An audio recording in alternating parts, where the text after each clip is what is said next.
Some stories aren't told, they're buried. Beneath memories, behind smiles, inside people who never got to speak. This is lacuna, the space between what was said and what was meant. Let's begin. They say love is the most powerful emotion, that it heals, builds, transforms. But what happens when love is just a mask, a performance, a calculated lie? Then it becomes something far more dangerous. It doesn't heal. It infects. It breaks you down while convincing you you're being rebuilt. You thought it was love, the warmth, the connection, the attention, but it was all designed to make you easier to mold. Because real love doesn't require obedience. Control does. Let's be honest. You were chosen not because you were special, but because you were vulnerable. And manipulators have a gift. They can smell insecurity like blood in the water. The compliments, the overprotectiveness, the deep talks in the middle of the night. It wasn't love. It was data collection. Your fears, your dreams, your pressure points. Everything you revealed was turned into a weapon. Not right away, but slowly, strategically. You weren't loved.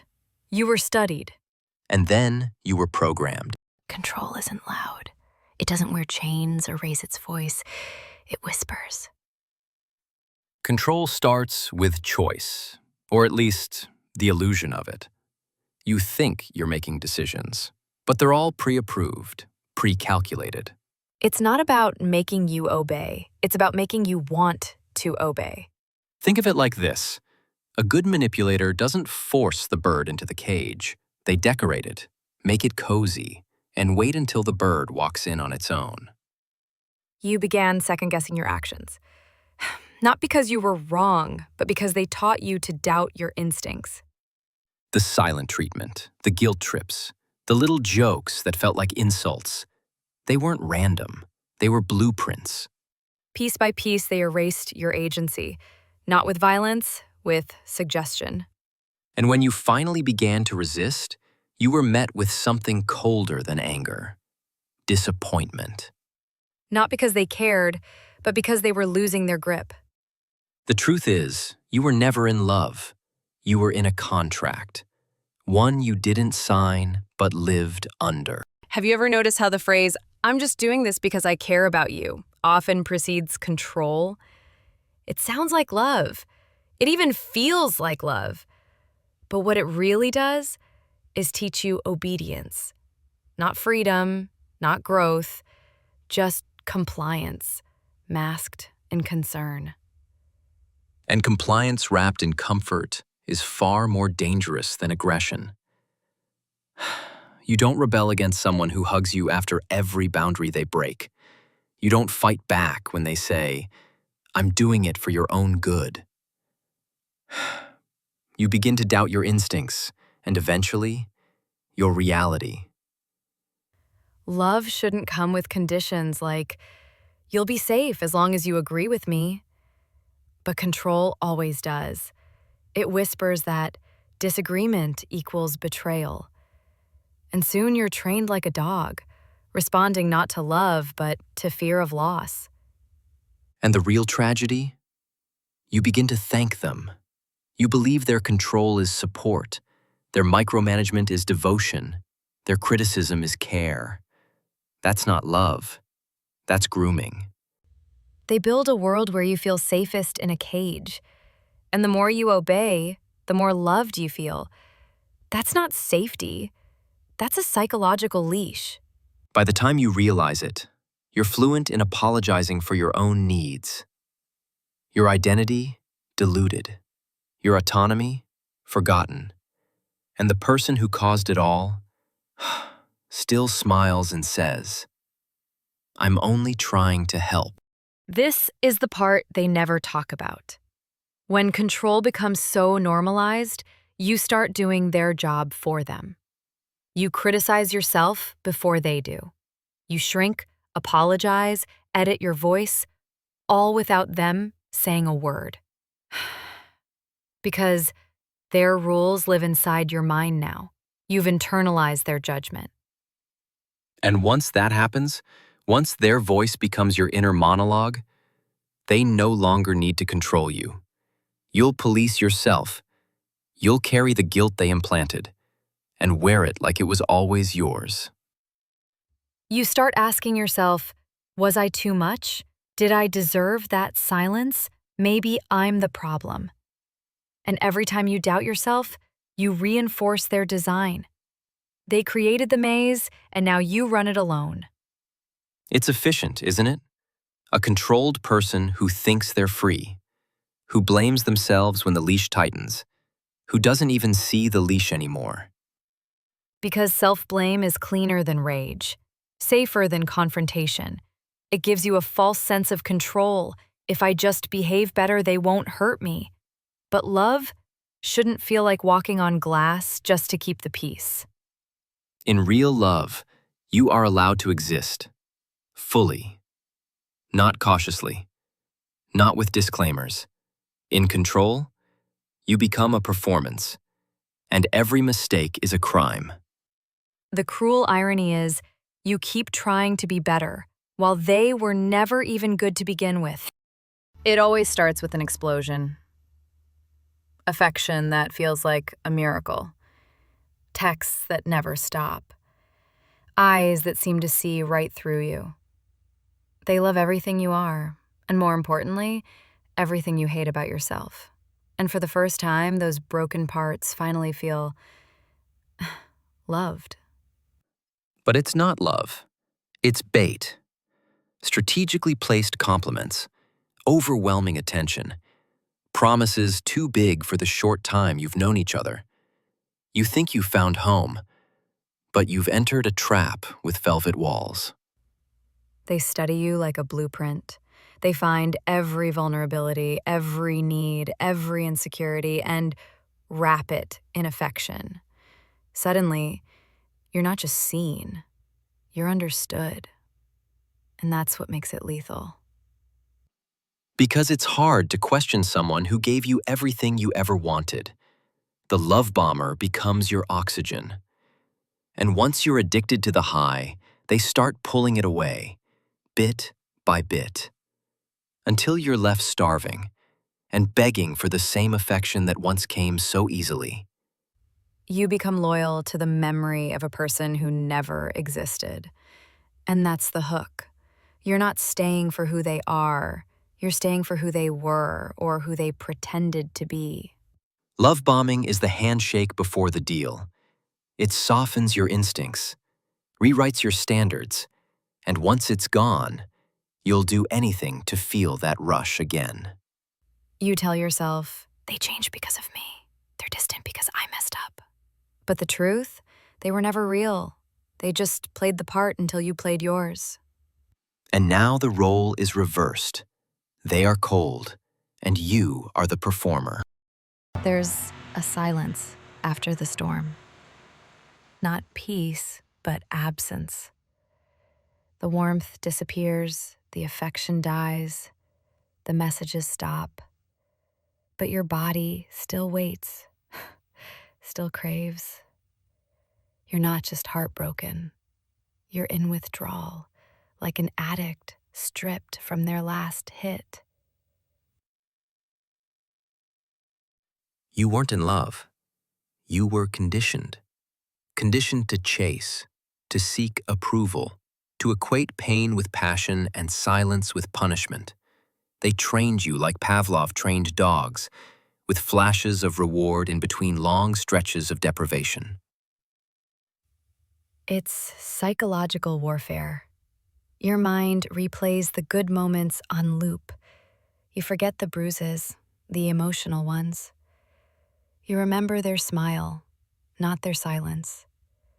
The I love you before the shutdown. The touch before the rejection. It's designed that way, to keep you hooked to the cycle, not the person. You think, if I just do better, if I just apologize, if I just hold on a little longer. But that's the trick. You're solving a puzzle that was meant to break you, not reward you. And as you spiral, you start calling this madness love. You think it's intense because it's real, but no, it's intense because it's abuse. And the more it hurts, the more your mind protects the abuser. Because the alternative is to admit you are nothing but a pawn in someone else's game. They trained your brain to equate their presence with relief. Their absence becomes torment, not because they matter, but because your system was rewired to need them. It's not heartbreak, it's chemical chaos. Dopamine, cortisol, adrenaline, a war zone inside your skull, fighting for the attention of someone who feeds you just enough to keep you bleeding. And the worst part? They don't even have to hurt you anymore. You hurt yourself by waiting, by blaming, by chasing. Withdrawal isn't longing. It's self-destruction disguised as devotion. It's choosing pain over emptiness. Because at least pain feels familiar. It wasn't all bad, right? They weren't always cruel. Sometimes they held you like the world was ending. Sometimes they said everything you ever wanted to hear. That's what makes it so dangerous. The inconsistency. Welcome to the psychological trap known as intermittent reinforcement, a method used in both lab rats and lovers. You're not rewarded every time, just sometimes. Random bursts of affection in a storm of neglect. It's the unpredictability that hooks you. Like a gambler pulling the slot machine one more time. Maybe this time they'll change. Maybe this time they'll see you. The inconsistency makes the rare moments of love feel like salvation, like proof that the monster has a heart. But the monster doesn't have a heart. It has strategy, a manipulation tool so precise it could cut bone. They give you breadcrumbs so you never realize you're starving. This is why your friends don't understand. They only see the cruelty. You see the contrast, the highs and lows, the warm nights that followed brutal days. You remember the rose in the graveyard, not the dirt. Inconsistency increases emotional addiction. This is proven in behavioral psychology. It creates anticipation, craving, fantasy. You live in the hope that the next moment will be the good one, but good moments are bait, hooks in disguise. You start justifying their worst behavior just to taste their best. You call abuse passion. You call neglect space. You call gaslighting misunderstanding, because you're trying to protect the version of them that used to love you. But that version was a performance, a calculated preview, a setup for control. They were never real. Only the cage was. And the cruelest part? You're not addicted to the person. You're addicted to the feeling of being finally chosen, even if it only lasts a second, even if it always ends in pain. At some point, you stopped blaming them. You started blaming yourself. If I just loved harder, if I was quieter, smarter, better, maybe they'd stop hurting me. Self-blame becomes a survival mechanism. Because believing they're cruel feels hopeless. But if you are the problem, then maybe you can fix it. Maybe you can earn safety. It's a twisted kind of hope. Because blaming them makes you powerless. Blaming yourself, that gives you an illusion of control. But it's not control, it's captivity. You turn the knife inward to avoid accepting you were never safe, that their love had conditions, and you were always going to fail the test. So you rewrite the story. You edit out their cruelty. You highlight your flaws. You turn every scar into a lesson, every manipulation into miscommunication, and every scream into something you provoked. And that's how they win, because now they don't even need to gaslight you. You're doing it yourself. You silence your own truth. You cage your own voice. You become both prisoner and guard, locked in by shame, walking in circles of guilt, thinking, if I just fix me, maybe they'll come back. Maybe they'll be kind again. But they won't. Because their cruelty was never about your behavior. It was about their power, and your silence was their favorite symphony. Memory isn't a photograph. It's a painting, one that trauma keeps repainting over and over again, until even your happiest moments feel fake. Or worse, like traps you walked into smiling. People think trauma is about what happened, but it's also about what you remember and how you remember it. Survivors often don't forget. They distort. They edit. They cut out the cruelty to preserve the illusion. Why? Because the truth is unbearable. If they never loved you, then what was all of that for? What was your pain protecting? Just a lie wrapped in warmth? The mind tries to defend itself.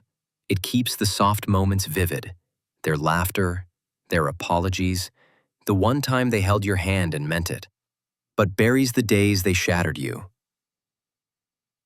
So now your memory becomes a battlefield. Half of you says, it wasn't that bad. The other half is still choking on the silence.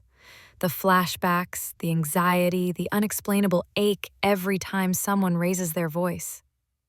That's the secret. Trauma doesn't want to be seen. It wants to be justified. So your brain tells you stories, softens the jagged edges, turns monsters into misunderstood lovers. You start to doubt your own timeline. Was it manipulation or just a misunderstanding? Were you abused or just too sensitive? That confusion is part of the control.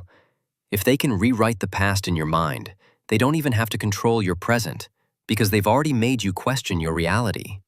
And now, even when they're gone, you're still trapped. Not by chains, but by memories, ones you don't trust anymore. And that's the final cruelty. You survived, but you don't remember how, or who you were before they rewrote you. People think leaving is freedom, but sometimes it feels like bleeding out, like you finally pulled the knife out and now you're actually dying. Not from their words, but from everything you never let yourself feel until now. That's the paradox. The moment you leave is when the real pain begins. Because while you were inside it, you were numb. You adapted. You called the cage a home. And once you're out, there's no one left to gaslight you but yourself. You start asking, did I overreact? Was it really abuse? Maybe they loved me, just not perfectly. That voice is them, still living inside you. You left the battlefield, but their voice kept the war alive. Sometimes the control doesn't end when they lose access to you. It ends when you stop needing answers from someone who only gave you confusion. But here's the truth no one tells you. Leaving a manipulative relationship feels like death, because part of you does die. The part that tolerated, endured, minimized, the version of you that made excuses for their behavior. You mourn that version, even if it wasn't safe. It was familiar. You lose more than a person. You lose the illusion of being loved. And grief for a lie hurts just as much as grief for a person. That's why some people go back. Not because it's better, but because healing feels worse. At least the pain inside the relationship was predictable. The world outside feels colder, lonelier, like you're the only one walking around with invisible scars. People say, you're free now, but you don't feel free. You feel like a ghost of yourself. Freedom is not a doorway. It's a desert. You walk through it alone, sunburned by self-doubt, haunted by echoes. And eventually, you find yourself again. Not all at once, but in fragments. The truth is, leaving wasn't the end. It was the beginning of knowing yourself without someone else's version of you, of no longer being someone's puppet, but your own imperfect, beautiful mess. You waited for months, Years, maybe. You held your breath, hoping one day they'd say, "I'm sorry, I hurt you." But they never did, and they never will. Because apologies require self-awareness, remorse, empathy, things manipulators lack or refuse to access. They can fake emotion, but apology demands accountability, and accountability ends the game. An apology would mean they admit they weren't a misunderstood lover, but a calculated controller. And that shatters their carefully built self-image. So instead of, "I'm sorry," you get silence. Or worse, they blame you. You became the villain in their story the moment you started seeing clearly. They rewrite history. They say, "You were too sensitive. You made things complicated. You walked away for no reason." And maybe you started to believe it. Because sometimes being blamed is easier than being abandoned. If it was your fault, you could fix it. You could earn them back. But deep down, you knew. They never saw you as a person, only a mirror to reflect their power. An apology requires them to look at that mirror and not flinch, not lie, not smash it. Most can't, because to apologize is to confess, "I used you. I broke you to make myself feel whole." And that kind of truth would destroy them. So you hold on. You wait for a message, a call, a text that says, "I realize what I did," but it never comes. Because control was always the point, not connection, not closure. And even if they did apologize, would it be real, thoughtful, or another tactic to reset the cycle, to make you question your healing? Sometimes the apology has to come from you, to yourself, for staying too long, for shrinking, for hoping they were more than a lesson. Forgiveness doesn't need their words. It needs your clarity. Forgiveness isn't for them. It's the lock you unpick so you can finally walk away without waiting for a door that was never going to open. You lie in bed, wide awake, replaying every memory. Meanwhile, they're already on to someone new, smiling, posting, living. How? Because they never had to detach. They never truly attached. What you called love, they called utility. You were a tool. Now they need a different one. So you're saying it was never love? Not in the way you define it. You saw them as home. They saw you as a function, a role. When that role ended, so did their investment. Then why did they say they loved me? Because it got results. Saying "I love you" is the fastest way to bypass someone's defenses. It wasn't a confession, it was strategy. That's monstrous. It's efficient. So what happens to us, the ones left behind? You rot in a war between memory and truth. Because everything you believed, every moment, every "I miss you," every touch becomes infected. And you still want it back, even though you now know it was poison. Healing then isn't just about forgetting them, it's about unlearning the version of yourself that believed them. Exactly. You don't need closure. You need a funeral for who you used to be. They said it was love. But love doesn't hollow you out. It doesn't ask you to shrink. It doesn't feed on your silence. You thought you were chosen. You were just convenient. A perfectly shaped puzzle piece for someone else's control. And now? Now you carry a phantom version of them inside you. Their voice, their rules, their absence. But here's the truth. You were never broken. You were rewritten. This isn't heartbreak. This is extraction. A removal of lies wearing the mask of intimacy. Let it rot. Let it burn. And when the ashes settle, speak your name louder than theirs ever rang. Because what they loved wasn't you. It was your obedience.